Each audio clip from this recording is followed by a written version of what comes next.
All right, so our next speaker is the most in-depth and longest-standing archivist of this event, and it is very much appreciated. I'm not sure how much longer that's going to go on, but he's been at it every year for many years in a row. You can go to the sites and you can see almost everything that's been archived that's taken place here. It is very much appreciated. It's very important, and we're happy to have him back again this year, Mr. Rich Birkett. Hey, Hash Bash.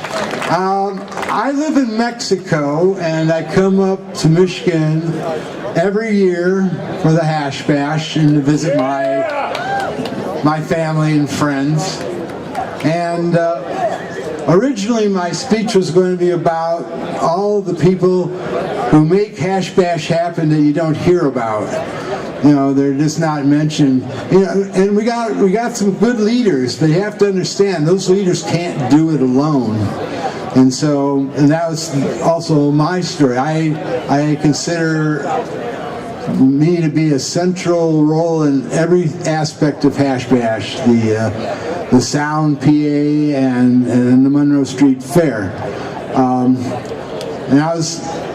my own experience was that the Hash Bash was unorganized. It was just people showed up, and there's nothing you can do to stop you from showing up.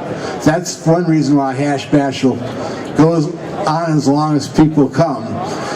And so my experience was I had a lot of people around me that without them I wouldn't, there was a student group that we had to get the first sound permit, and that was the University of Michigan chapter of Normal, and I was the head of that. And but there, we had to have 6. I wasn't a student. You had to have at least 6 students to have a student organization, and they're the only ones that can get the permit. Well, not the only ones. Outside groups cannot get a permit to use a diag, but it always has to be a student group. I know the students for Sensible Drug Policy have been being the point student group, and now we got the psilocybin people running it as the student group that applies for the permit. And in 1986, I went to an event in Madison, Wisconsin, called the Great Midwest Marijuana Harvest Fest. Is anybody old enough to remember that or even go to it?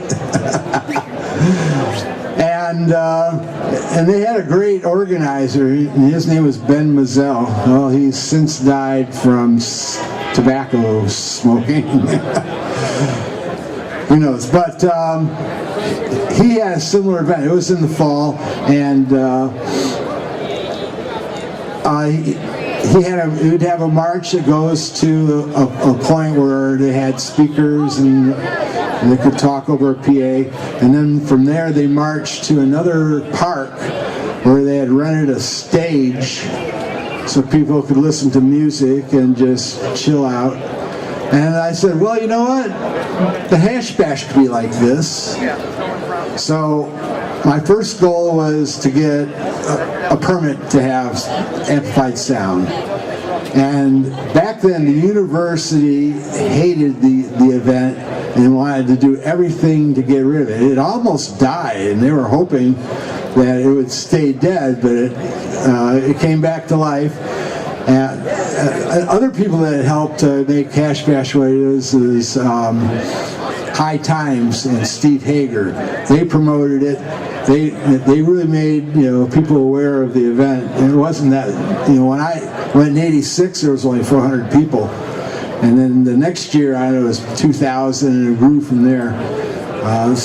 But then I was the first 3 emcees, and I wanted to work on an after event where people could, because we only had the diag for an hour for speech, and then people would just be milling around.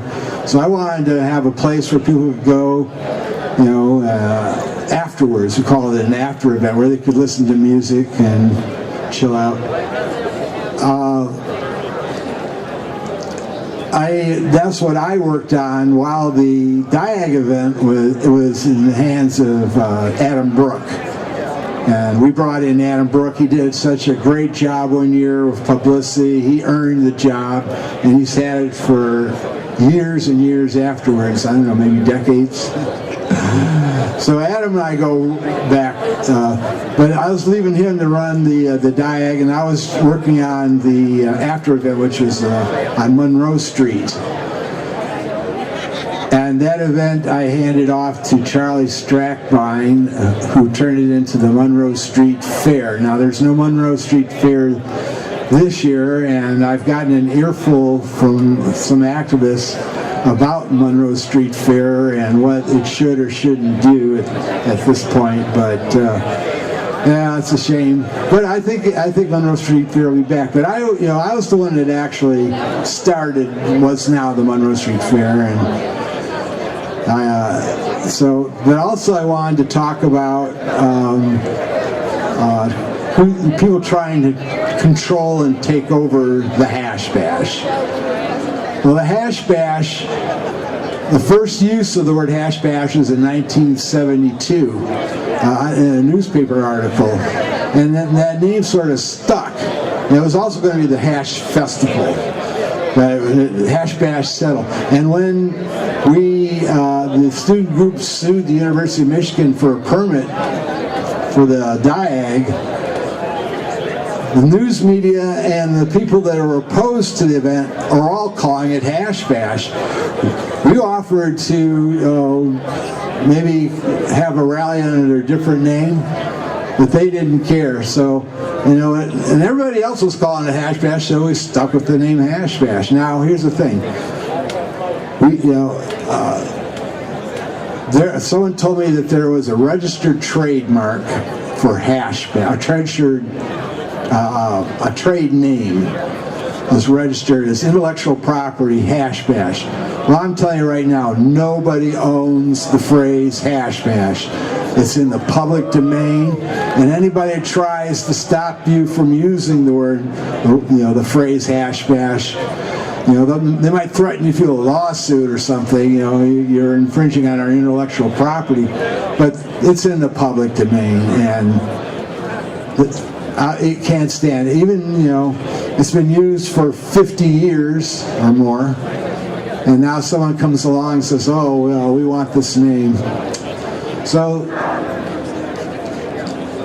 those are the two main things I wanted to talk about, was the ownership of the name Hash Bash and the Monroe Street Fair. And, if you want to go to my website, which I have all the documentation all the way back to the first one, is hash-bash.com. I don't know if you remember that. But I'm coming off a new website called Hash Bash Archive. I haven't set it up yet. I was hoping to get it set up before it comes. But next year I'll tell you about that. And here's Jamie. Thank you, Jamie. Hey, Rich Birkett, historian, very much appreciated. The archivist, very, very important work. Let's hear it for him.